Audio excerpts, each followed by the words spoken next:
হাতে গোনার কদিন পরেই রাজ্যবাসী মেতে উঠবে মহামায়া দেবী দুর্গার আরাধনায়। আর তাকে সামনে রেখে কোমরপাড়ায় চলছে জোর প্রস্তুতি। এমনই দৃশ্য উঠে এলো কুমারঘাট থেকে। হাতে আর সময় বেশি নেই, হাতে গোনা আর কদিন পরে রাজ্যবাসী মেতে উঠবে শারদ উৎসবের আনন্দে।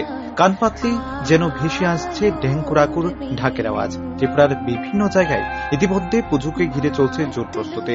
মৃৎশিল্পীরাও চরম ব্যস্ত মৃৎময়ী মাকে চিন্ময়ী রূপে ফুটিয়ে তুলতে। এমনি ছবি উঠে এলো ত্রিপুরার কুমারঘাট মহকুমার ফটিকরায়ের রাজনগর মূর্তিপাড়া থেকে।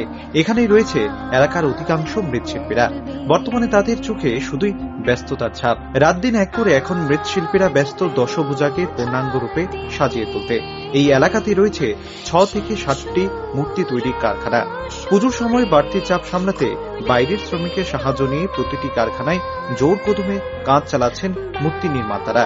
তবে বাজারে দ্রব্য সামগ্রীর দাম আকাশছোঁয়া থাকার কারণে আগের থেকে মূর্তির চাহিদা বাড়লেও লাভের হার তেমন নেই বলেই জানালেন সেখানকার মৃৎশিল্পী বাবলু রুদ্রপাল এবং সুমন পালেরা। 14 বছর ধরে কাজ চলে।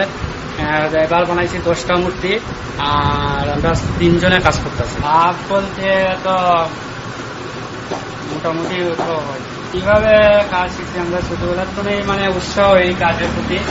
সবাই দেখতাম, আমরা বাবা কাকা সবাই কাজ করতো, আমরা সবাই একটু কাজ করতাম তাদের সাথে। তারপরে আমরা মানে ইচ্ছা হলো যে আমরা এই কাজটাই মানে বেছে নিতে হবে।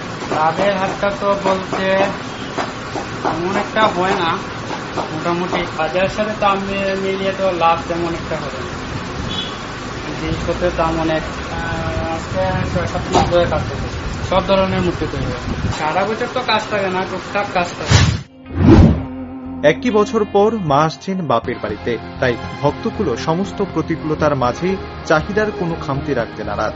আর সেই লক্ষ্যে স্বাদ আর সাধ্যের মধ্যেই মূর্তিপাড়ায় তৈরি হচ্ছে মায়ের ছোট থেকে বড় সব ধরনের প্রতিমা।